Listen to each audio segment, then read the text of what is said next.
Welcome into the A-List podcast. I'm Kwani, a Lunis, joined by a Sherrod Blakely, my co-host with the most, as you say. How are you doing today? I'm doing good, Kwani. How are you? I'm doing well. I haven't let the fame get to my head just yet. I'm just glad that you haven't elevated yourself to human bobblehead status. Because once you hit that HBS zone, there's no coming back from that. So I'm glad to see that you've got time for us little people. Now that you get What's a little human more, bobblehead status when you have your own that's when you bobblehead? get so big, you just walking around like a human bobblehead. Yikes. You get that big in life where we can't say anything to you, and we actually have to get a chiropractor because to deal with you because we're so looking up to you all the time. We get the stiffness in our neck, but you ain't there yet, Kwani. And I'm glad you still got time for us little people. Much appreciated. That's not a goal, so I'm gonna keep that in mind now. Yeah. Well, one thing that is a goal is that we'll obviously get into the Celtics and specifically free agency.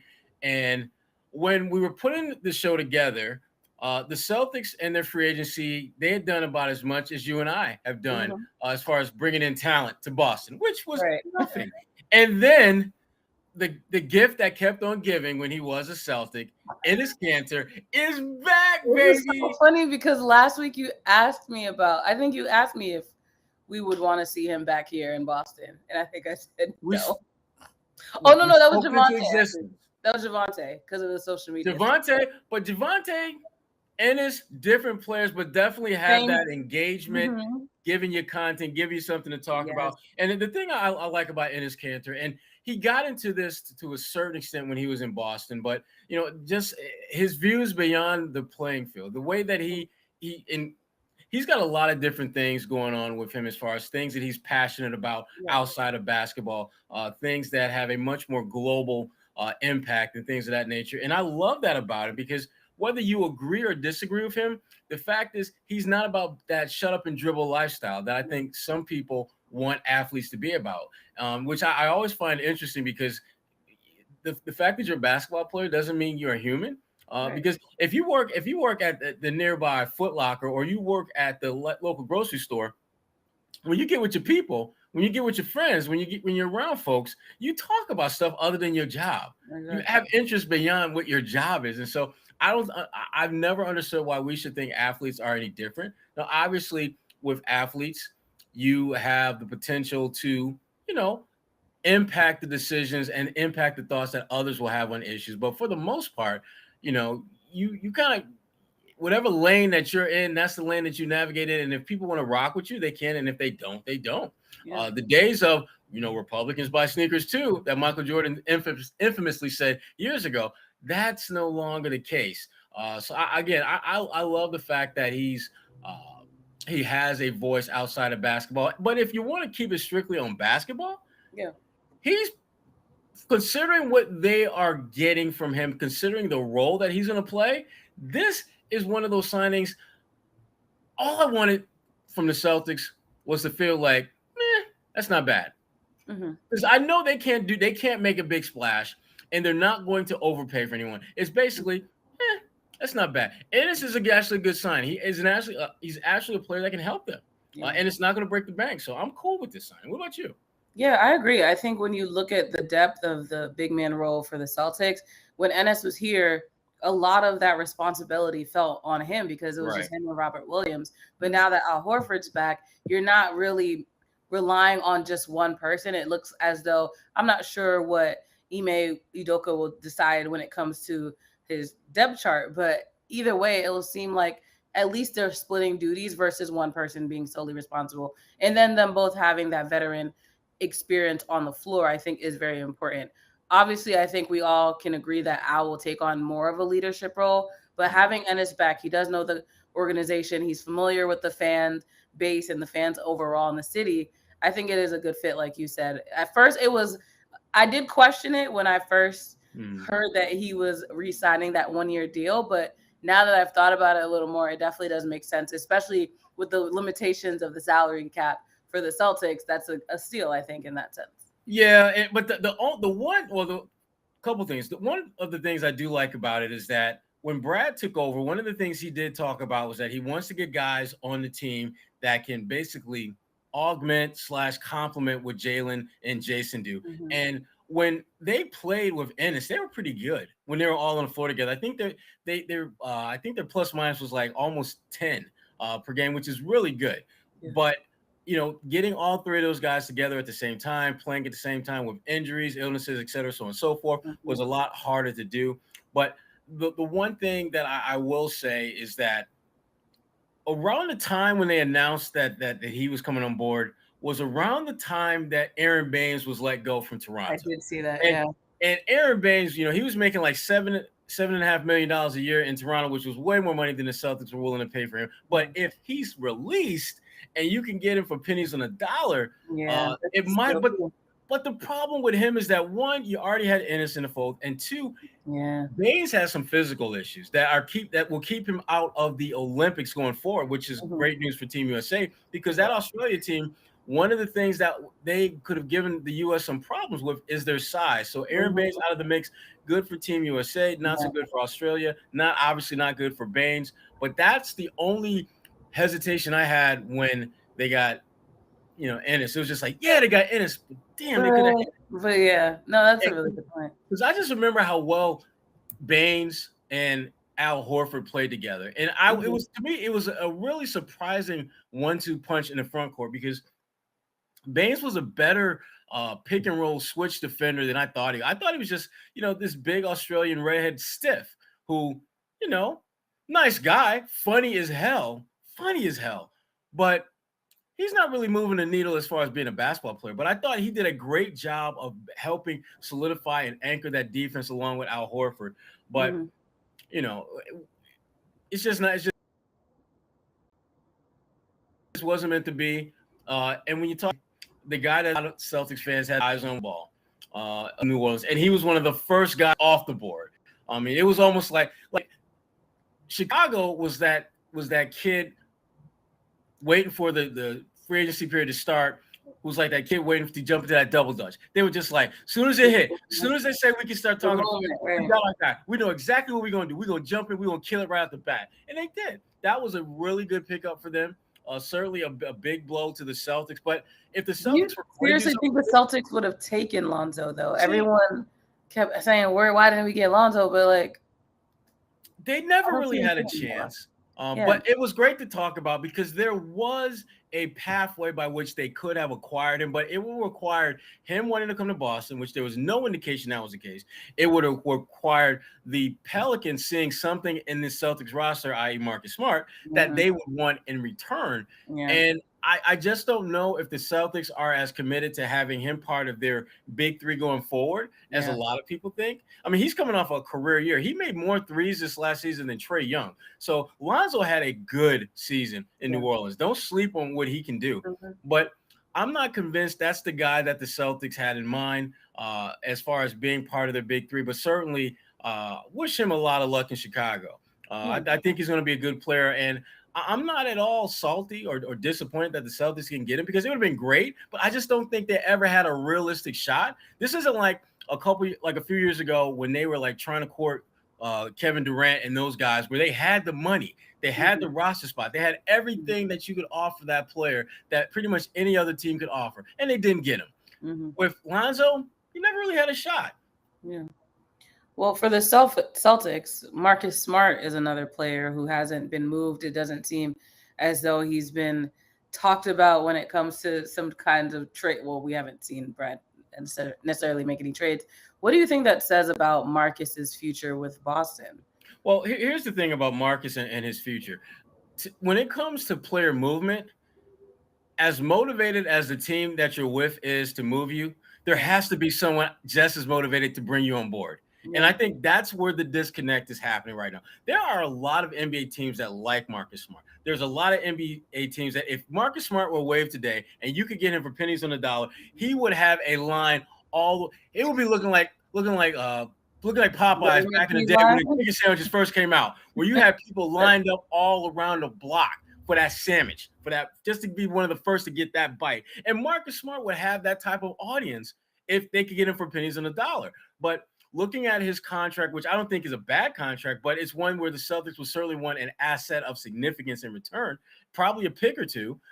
When you look at the fact that he's going into his final year, which means that there's no guarantee that you're going to be able to recoup what you invest in him. And let's be honest, Marcus's game is more of a specialist. He's an elite defender. He can make big shots, but the downside is he's going to take a lot of bad ones. He's going to have games where he's just not going to be able to significantly impact the game as much as you would like.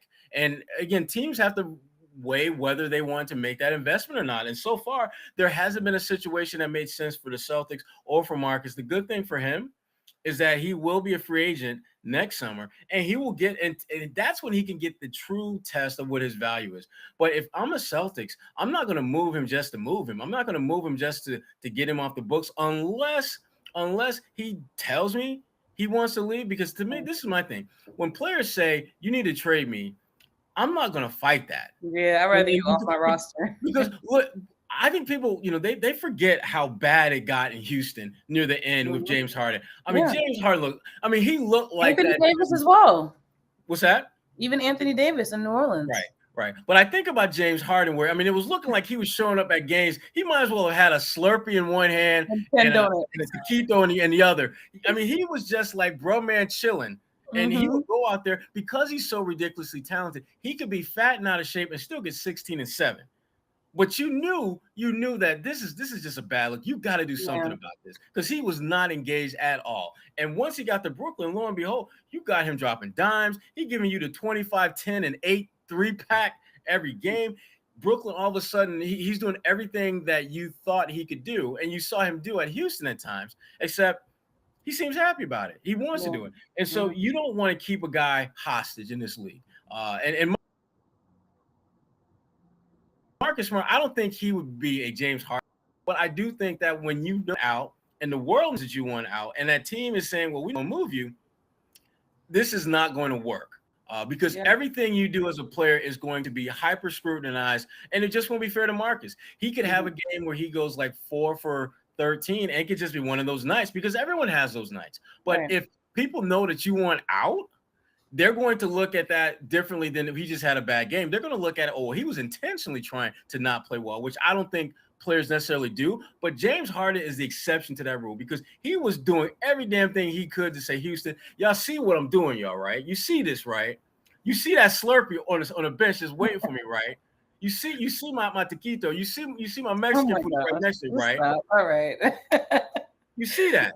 Get rid, trade me. Marcus Smart will not do the Celtics like that. He will give, but the thing about Marcus is he has those games where he just doesn't play well. Yeah. And I do think people will lock in on that and use that as an excuse for him not wanting to be here, when in fact I think it'll be just what it typically is. He just has a bad game.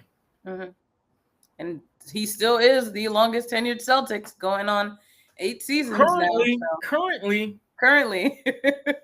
Yeah. So, but again, it's, and you're starting to see more and more movement throughout the league. Marcus is staying, but then you look at another former Celtic, Kemba Walker, is on the move again. And here's my thing about Kemba Walker. And I love Kemba. Okay. I do. I love Kemba. I love everything that he's about as a player.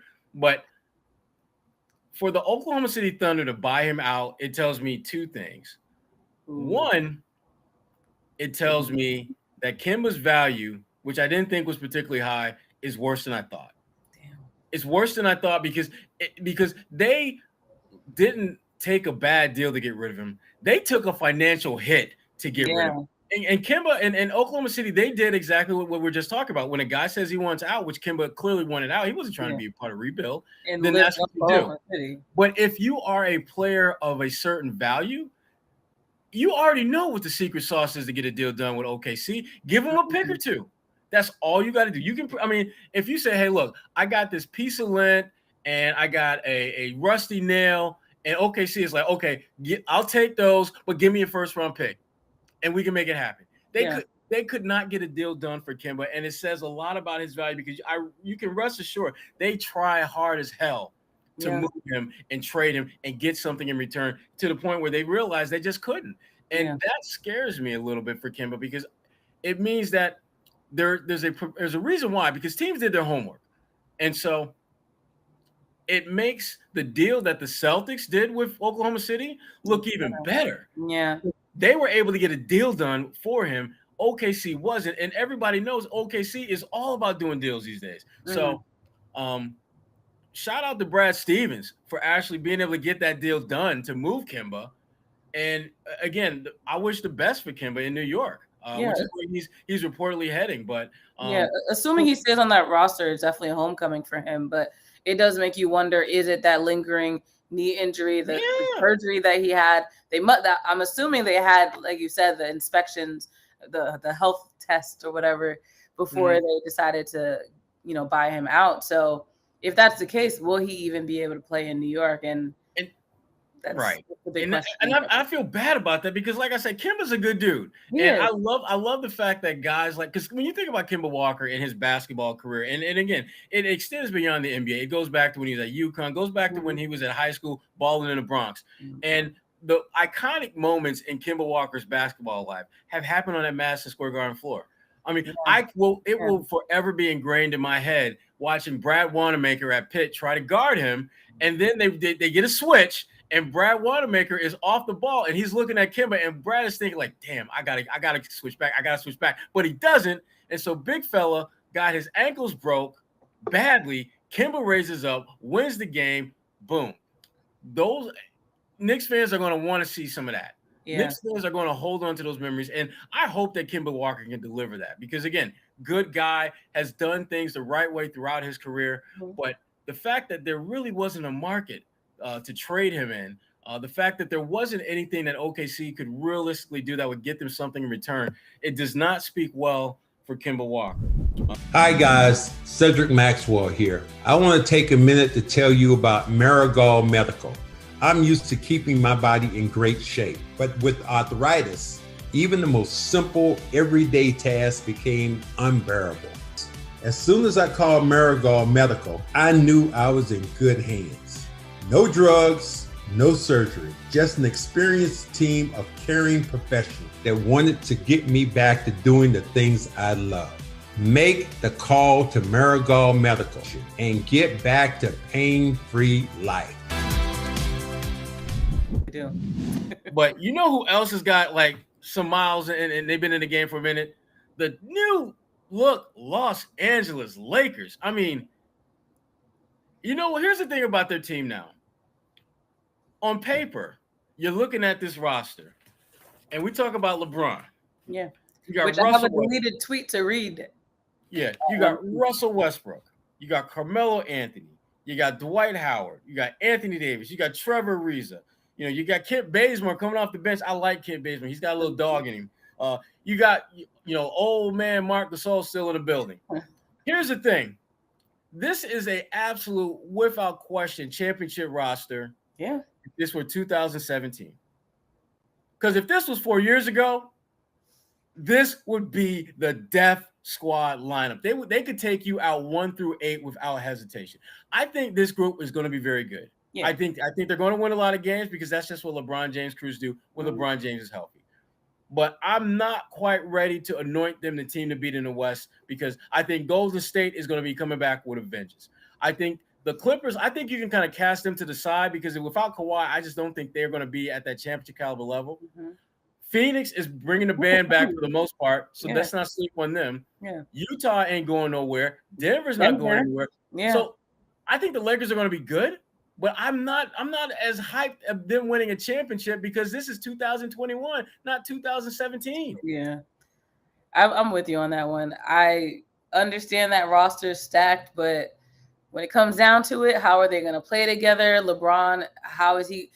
He is still good at this age, but how is he going to pull all of this talent together and really create another championship, which obviously is his goal? And I wanted to bring up this tweet because LeBron listens to all the hate on the internet. He does. And and the thing I love about LeBron is more times than not, he's smart enough to use that hate for good. Oh, so. Sure. Absolutely. He'll use it to motivate him. But he tweeted and he actually deleted it a few hours later saying, keep talking about my squad. Our personnel ages. The way he plays, he stays injured. We're past our time in this league, et cetera, et cetera, et cetera. Do me one favor, please. And I mean, please keep that same narrative energy when it begins. That's all I ask. #thank you. Listen, King emoji. The Banana Boat crew is ready to hit the ground running. He is not here for anything y'all are saying. Keep that same energy. and I will. I absolutely will because here's my thing. That group is going to win a lot of games, and we're going to be talking about them all season. But listen, here's the thing. LeBron James, when the season starts, will be 36. Russ, the young man of the crew, 32. Carmelo, 37. Now, Anthony Davis is only 28, but then you look at Dwight Howard is 35, Trevor Ariza, 36, Gasol is 36. I mean, this is a team that when you start looking at their top 7, 8 players, damn near every one of them is in their early to mid 30s, which if you got like 1 or 2, maybe 3 guys in that mix, then it's like you're considered a veteran team. When you got like 6 or 7, yo, you got that team that's going to be knocking cats out at the Y in that 35 and up league. You're going to be dominating. Will be done. This is my theory.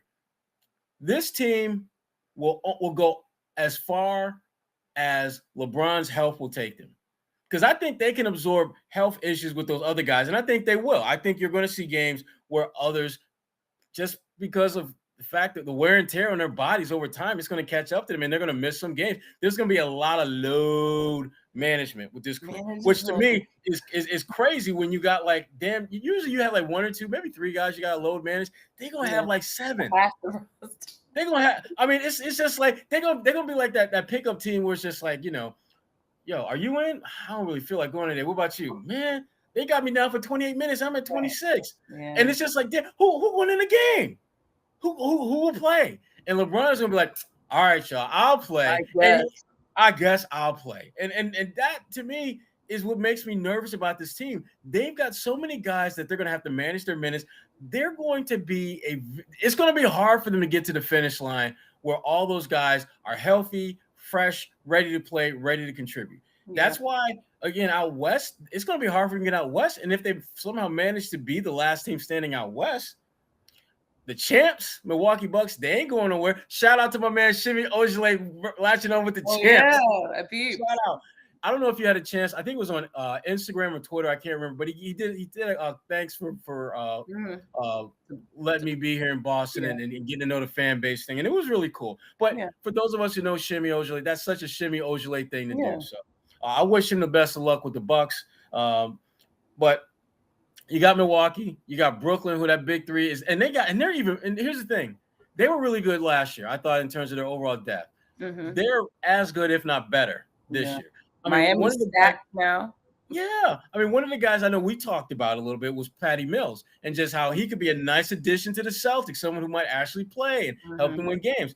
Now, the Nets got him, and he's not going to play a ton of minutes, but he's a guy that, if a couple guys go down, or if Kyrie's having, one of those Kyrie days and he doesn't want to play or doesn't feel like playing or can't play, you got somebody who can go out there and get you some buckets. Yeah.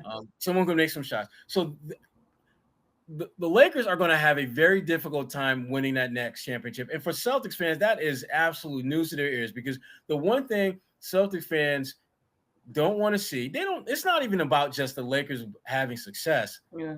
They are now tied with the Lakers for the most championships in NBA history. And the last thing green teamers want to see is the Lakers raising banner 18 before they do. Yep. That's the last thing they want to see. Especially when they've been holding on to that lead for so long. Especially when Bill Russell and the boys gave them a nice lead. Exactly.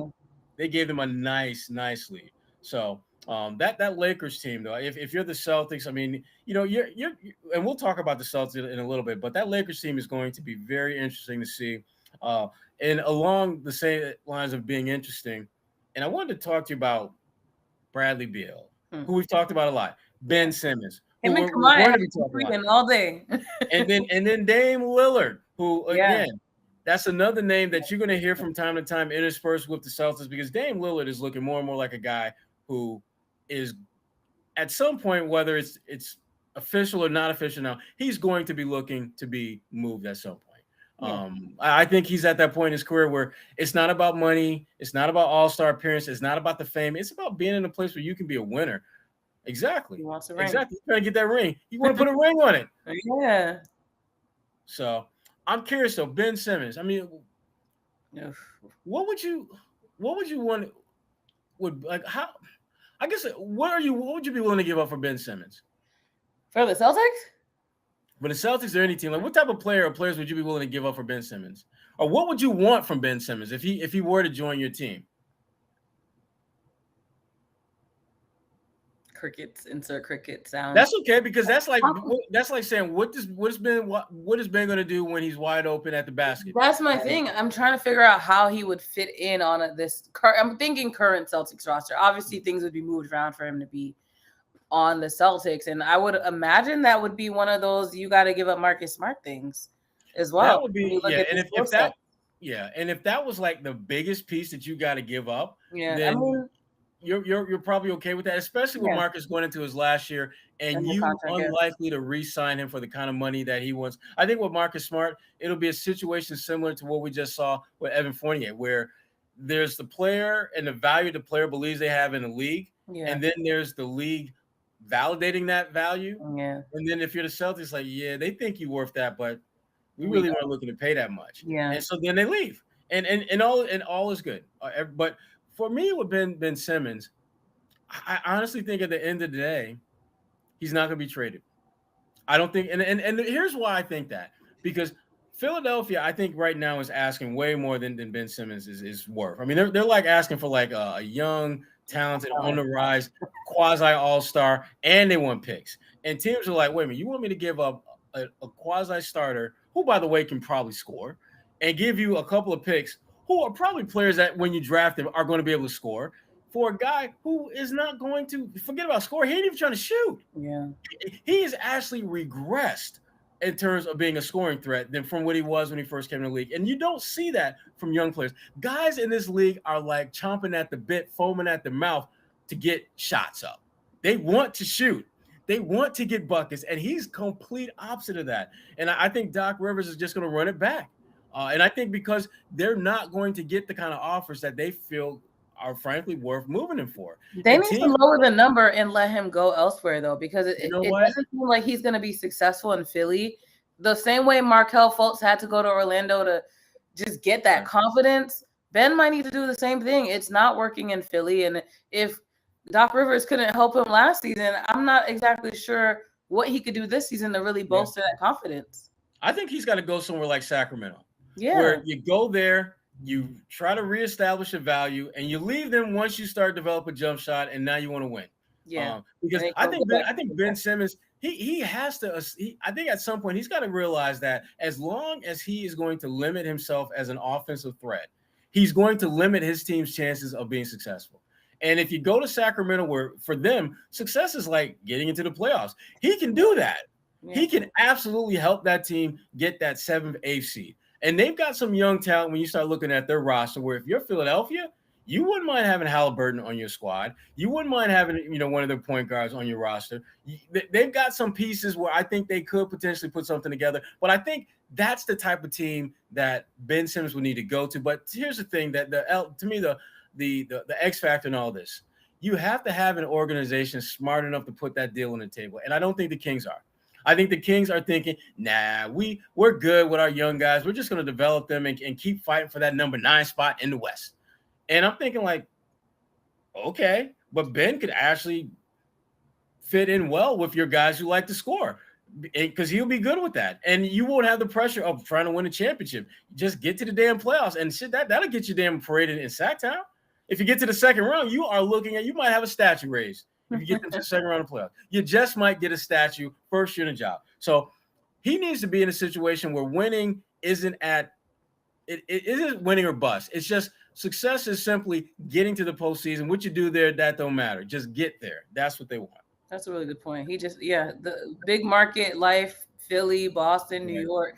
I mean, New York's questionable, but these big cities, they want winners. And if Ben can't put up threes at the moment, then that's not really. I would love for him to just put up layups and dunks when you got something. Because the lasting image that we all have, that most of us have been, is him having a layup in a series clinching game, and him passing to a guy who was contested, and then him admitting afterwards that he passed because he thought he would get fouled. That's look. Say what you want about Giannis and his jacked up free throw shooting, but Giannis ain't backing away from no chances to score. He ain't trying to dodge guys who are trying to foul him. In fact, he embraces that. And when he misses the free throws, he's just like, okay, I'm still coming. You do realize that I'm still going to try to dunk on you. And if you foul me, I'm going to shoot them free throws. I may not make them, but I'm still taking them. I'm not going to be scared of the moment. And now, you had mentioned, Kwani, a second ago about just winning and markets and things like that. And when I think about Bradley Beal, I think that's a bigger deal for him. I think he really, if he is to be moved, it's going to be to a major market. And we were talking about this on Garden Report a couple nights ago, and we kind of floated this idea, and I think there may be something to it, that Bradley Beal and the Celtics and Tatum, they may be playing us all for the long game, where they're going to say all the right things now. Yeah, he's a great player, well, blah, blah, blah, and already have an idea that maybe he's going to be on that 22-23 Celtics team. Because at that point, he could join, and the core, specifically Jalen and Jason, won't have to leave. You won't have to trade one of them in order to get him. Because his thing is what most of really good players are who are in bad situations. They want to go somewhere where they're winning. He knows coming to Boston, if Jalen leaves, it doesn't significantly increase his chances of being successful. So play the long game, be a good soldier, let the Wizards put this, that, and the other around you. And then when next summer rolls around, flash the peace sign. But if I'm Beal, why would you want to wait? Because why prolong any opportunity to potentially get injured, potentially anything? I don't want to, but the NBA is not a given year by year. So when you have the opportunity to dip, you dip. Right. But I think for him, it may be, again, the long game is winning. And remember, Bradley Beal's I think he's 28 years old. Mm-hmm. So it's not like he's this ain't Carmelo Anthony. Yeah. The only member of the Banana Boat crew who's never been to the NBA Finals. So part of me wants the Lakers to at least get to the NBA Finals, or at least get to the conference, and get to the NBA Finals, because now that CP3 has been there, Melo's the only one of the Banana Boat crew that ain't been there. And that's kind of jacked up. Whenever you get together with your boys and they all have the same experience. Yeah, LeBron got 4 chips. Wade's got 3 chips. Paul came 2 wins away from getting his first chip. And there go Melo, one of the all-time great scorers in NBA history. You got none. You in that corner. You're not doing the corner. You're just sipping your drink. Right. You're talking. You sipping your drink. Somebody joked on Twitter, they might as well just bring Dwayne Wade out of retirement. You might as well. You might as well. Dwayne would be the perfect add-on to that team. He probably still got it too. I would love to see him back on the court. I think Dwayne still got maybe 10 minutes in him. Right. To get you maybe 3-4 points. Either beginning of the game or the end of the game. Somewhere important. Start him. Right. And take him out when you make your first substitution, 6, 7, 8 minutes in the game, he's coming out. Give me 4 good minutes and then we're done. Mm-hmm. But I think Bradley Beal, I think that he wants to give the Wizards one last chance, and I think he's also has a sense of where he would want to play. And I think it's great that him and Tatum are spending so much time together this summer, getting to know each other beyond just, you used to be my babysitter. And now they're adults. It's different when you get older and you get that connection with someone. Right. Get to know them on that level. Right. And getting a chance to play with each other. I mean, even if it's just practice, just actually getting the feel for what he likes, what he doesn't like, little things that mean so much to players. He's getting that opportunity over the summer. And I'm looking at that free agency class, and Beal just makes the most sense, particularly if you can find a way to add him to the mix and not cost you Jalen and Jason. And if truth be told, even if you were to make it move for Beal, does that make you a top 4 team in the East? I don't think so. Does that make you a championship team? Hell no, definitely not a championship team, let alone top 4. So if that doesn't move the needle significantly, why would you do that deal? That's a good point. So my gut tells me that they're going to play the long game with him. And as far as Dame Lillard is concerned, you'll hear his name come up as someone that the Celtics maybe they should target. Yeah. And I love Dame. I love the fact that he be knocking down shots from the logo. Logo Lillard is one of the better low key nicknames out there. But I ain't trying to bring him to the team. I'm not. I just think that his defensive deficiencies, it's like getting a better version of Kemba Walker, as far as a guy who can score, a guy who can make some really, really great plays. But is he the piece that can take you over the top? And I'm not sure. I don't think Dame is that dude. And again, no shade at him. No, he's got his game is awesome. I love watching him play. Yeah, I just don't think he would be a guy that would put this team over the top. I understand what you mean. There's a lot that you would have to give up to get a piece like Lillard on the team. But then, to your point earlier about Bradley Beal, does he make you a championship contender? Does he even make you an Eastern Conference Finals contender? And I think, assuming Jalen has to be given up and a few other pieces, Jalen and Tatum together is already a duo that Boston fans already see as going to they have already seen go to the Eastern Conference Finals. So you remove Jaylen Brown from that equation, you insert Lillard, and it still feels like there's a big deficit. So I don't think that's a move that Brad Stevens would make unless he was really confident in there being something else that could really bring them to at least the Eastern Conference Finals. But as of now, I'm not necessarily sold on it. But I agree with you. Lillard is a phenomenal player to watch, and seeing him in Boston would be a treat, I think, for anyone. Would be a treat. But again, what is the long-term goal, and would that help the Celtics get to that goal?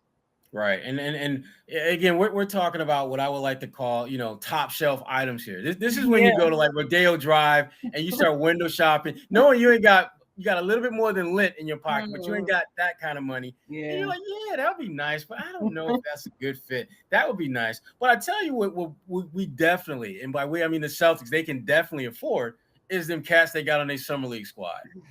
This is the bin. This is that bargain basement bin. Like everything in there, you ain't even got to reach for your wallet to know you got enough money to afford these guys. But but again, the issue is, are they worth it? And when I look at the summer league squad, I mean, you've got obviously Aaron Nesmith, you've got Pritchard, you've got Romeo, you've got the guys that were on the team last year. Grant Williams did decline, though. Grant Williams declined the offer to play at summer league.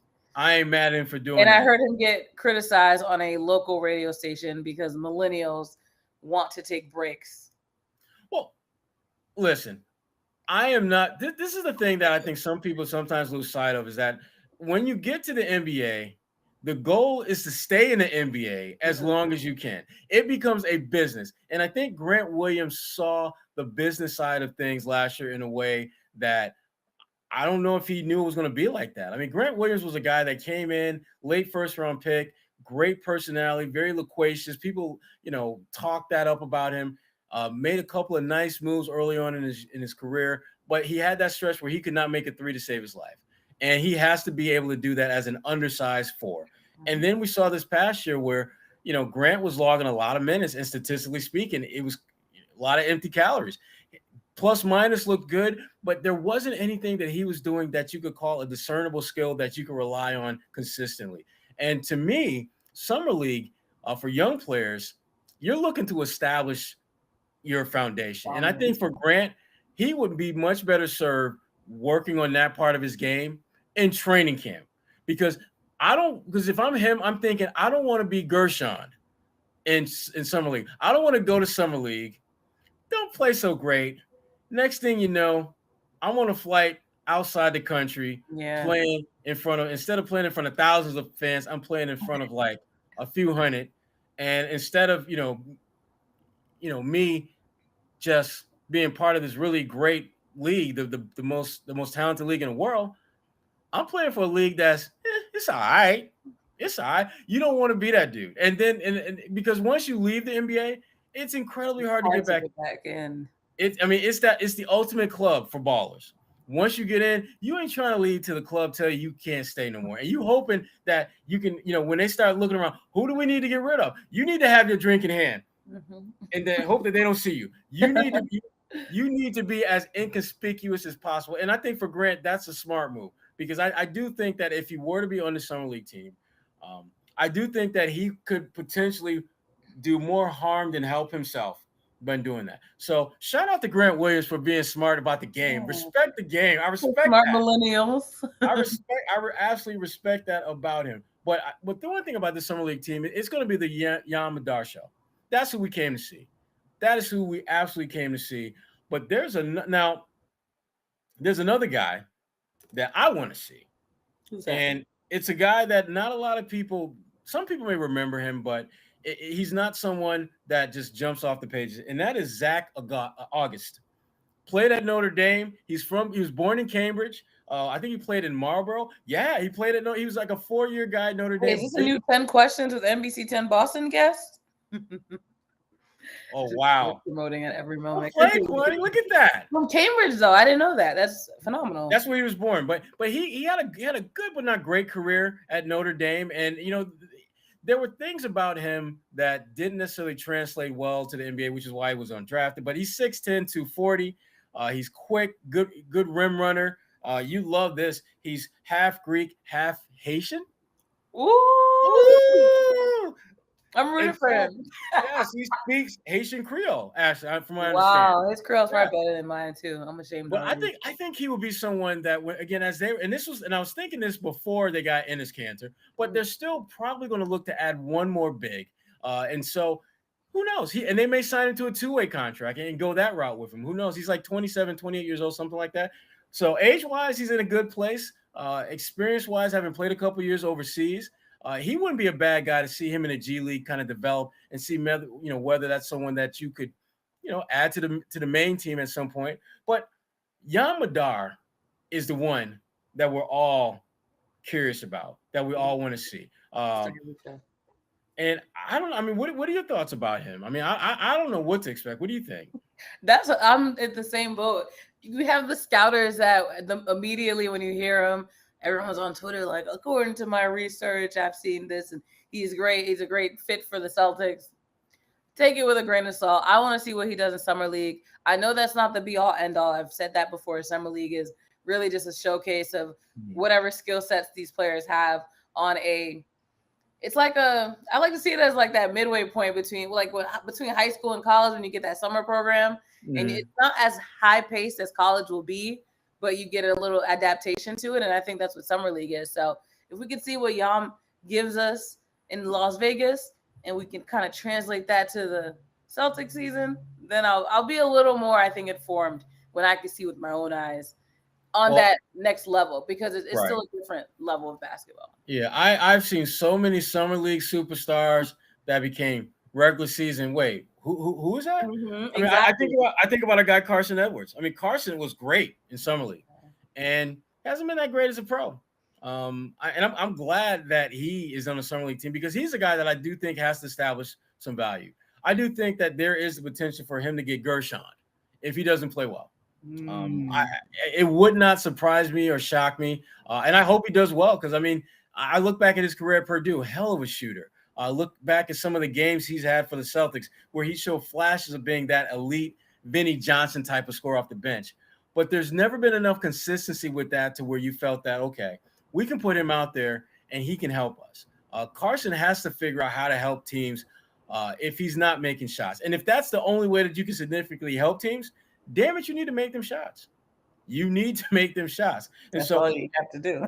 Yeah, that's what you got to do. And so he's a guy that, again, I'm looking forward to seeing what he brings to the table. But it's going to be all about Yam Madar in Summer League. And I'm just hoping that Carson Edwards can get enough touches to where he can show what he can do. And I'm hoping my man Zach from Cambridge can play well enough to where he at least gets on the radar and becomes someone that they can give some thought to, as far as, is this a guy we can add to the roster, or is this a guy that we should maybe talk about doing a 2-way? And, it would be a great dilemma for them to have, where you can have a young guy like that you could potentially add to the fold. So I'm feeling it. Exciting. I'm actually looking forward to Summer League. That sounds I am too. I'm looking. Well, first of all, it's Summer League, and we haven't had Summer League in just too damn long. And full disclosure, being out there in Vegas, it'll be good to see some folks I have not seen in a long time. Yeah. A lot of members of the media that I'm used to just kind of interacting with, haven't seen in months, some in a year and some change. Folks that I've been calling on the phone, different executives, and just having conversations with them. It'd be nice to have a face-to-face where we can actually, there's like the stuff that we talk about, and then there's like the bullshit that we talk about. Yeah, and that's how you keep those connections with people. Even when you covered the Celtics and you were in the locker room versus doing a Zoom call, it's just the little things of like, oh, I like those shoes you're wearing, and building that relationship. So I completely understand. Exactly. So I will be looking very much forward to that. And I'm also looking for, and again, we're not there in Tokyo, but Team USA, Jason Tatum, did they finally figure out the secret sauce to start balling? They look pretty damn good. They always figure it out. I feel as though I have that media bug as do you, where you're supposed to freak out at the beginning, and then you're like, dang, we should have just waited a few more games for them to figure it out. But we'll see. I'm not sure yet, but like you said, Tatum is doing his thing out there in Tokyo. Yeah, and the cool thing about them is that, well, it's not really cool, but along the journey, you got to get some breaks that you just can't plan for. And for them, I think Aaron Baines and his health situation with Australia, which is the team they're going to be playing next, that benefits them. That without question, it helps Team USA. And then when you look at the teams that are probably the most challenging for you, France and Slovenia, they're going to knock one or the other, a watered down Australian team, and then the last team standing between arguably the two best teams outside of your own. So they're poised to really claim that gold medal, but it's not going to be easy because so much of their success up to this point relies on shooting, because they don't have the size, they don't have the muscle to just bully ball teams. They have to make shots. And I thought Popovich has made some very interesting tweaks. He's actually done what all great coaches should do, and that's play the guys who are playing well and sit the guys who are not. Dame Lillard is used to finishing games. He's a great finisher. The other night against Spain, he wasn't looking so hot. So what did Pops do? Sat his ass down and rode the guys who are playing better. And I think they're at that point now where guys understand that, you know what, if I'm not playing as much down the stretch and I'm like 4 for 13, that's probably why I ain't playing as much. And damn, that kid that is playing like Tatum, okay. Tatum, yeah, he's like 6 for 11. He's done it in like 15 minutes. Okay, I get why he's out there playing. I think at this point, fellas have had to put their egos on the top shelf and let it stay there till they get that gold medal, because they know at the end of the day when they get back to the league, Dame Lillard, I'm still gonna bust y'all for like 40. Y'all know that, right?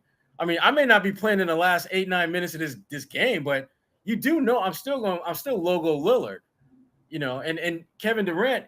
Yeah, listen, I'm still the Slim Reaper, bringing chaos and havoc to every team that tries to guard me. So don't get it twisted. If you see me go like 6 for 17, don't think that I can't bust y'all when I'm playing in the league that pays me. So I think guys, Popovich, I think, has finally figured out and got a comfort level with this group, because every Olympic team is different. Every relationship, even if you've known guys and you've seen them for years, that team is different than the previous teams that you've had. And you've got to develop a level of just comfort level with them. And I think the U.S. is there. And I do think they will win the gold medal. And I think they're going to kind of show out when they win it. I don't think it's going to be nearly as close as people think. I got a feeling they're going to go there. They will go there. I expect that gold as well. But one thing I thought of while you were talking was the fact that this last 365 days and even beyond, when the NBA shut down in March of 2000 and what year are we in? 20. And you think about the general NBA player, assuming their team went to the playoffs in some form or fashion, they haven't stopped going in over a year. Right. So for them to be on this international stage, finally figuring out what's wrong, Coach Popovich, like you mentioned, making those adjustments, I'm proud of Team USA already. Obviously, I want gold. I'm not here for that silver or bronze. We ain't trying to be with no participation awards. We ain't trying to get participation awards. I don't believe in that.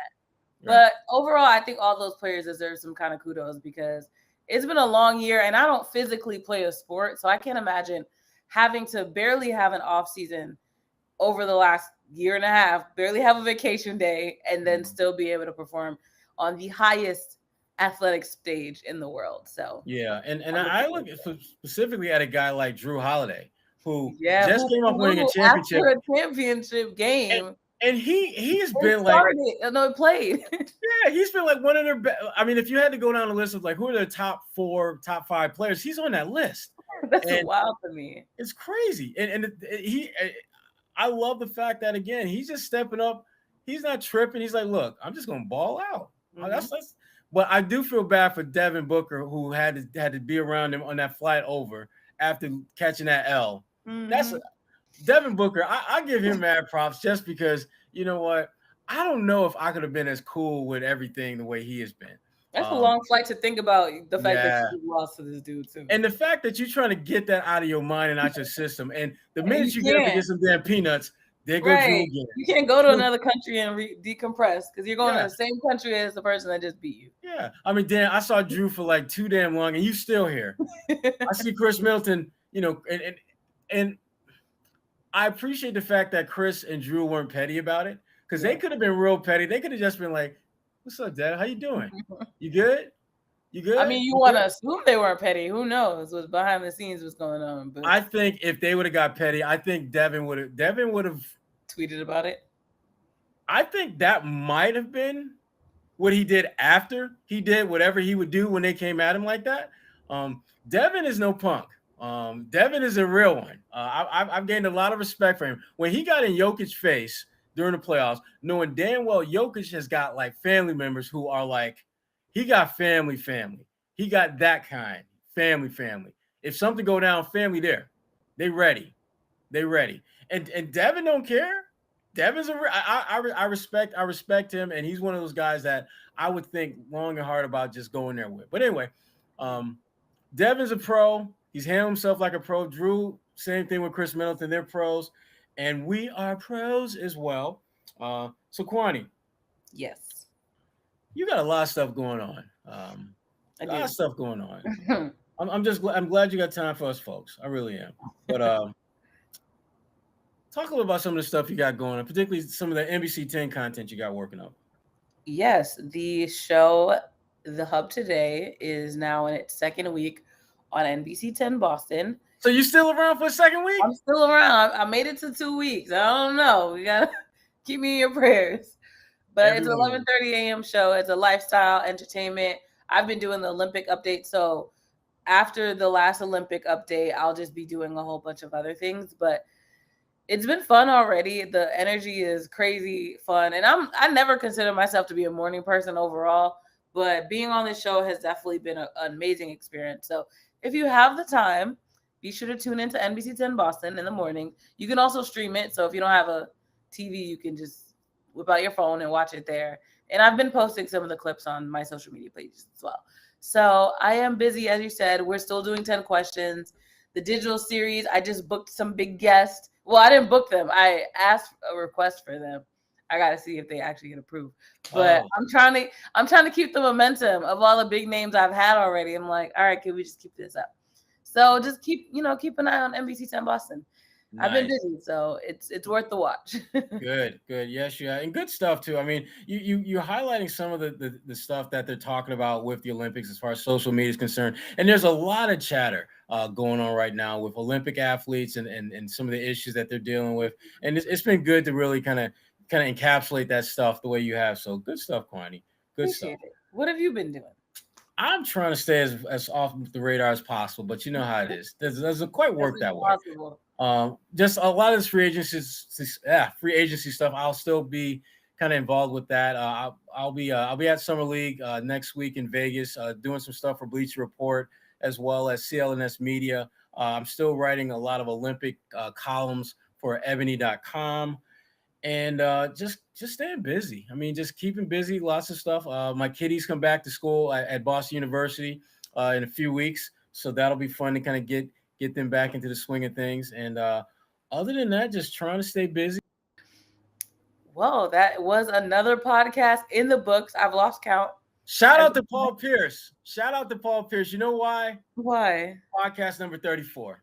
Shout out to the truth. I like that. That's what we do here. We keep the truth on the A-List podcast. Trying to. Trying to keep the truth and keep Kwani from being a walking bobblehead, because that too. That's starting to blow up a little bit. And when people blow up, sometimes the head blows up, and next thing you know, you got the human bobblehead walk. I had that issue with your boy Kyle Draper, but that's another story. He's not even here to defend himself. I know. I have to bring her back in. Now we'll find out if he's a loyal listener. I have to bring her back in and tell him to his face, because I've told him that before. So ain't nothing new. Great podcast, Sherrod. As always. For A. Sherrod Blakely, I'm Kwani A. Lunis. Thank you for listening to the A-List Podcast. We are out.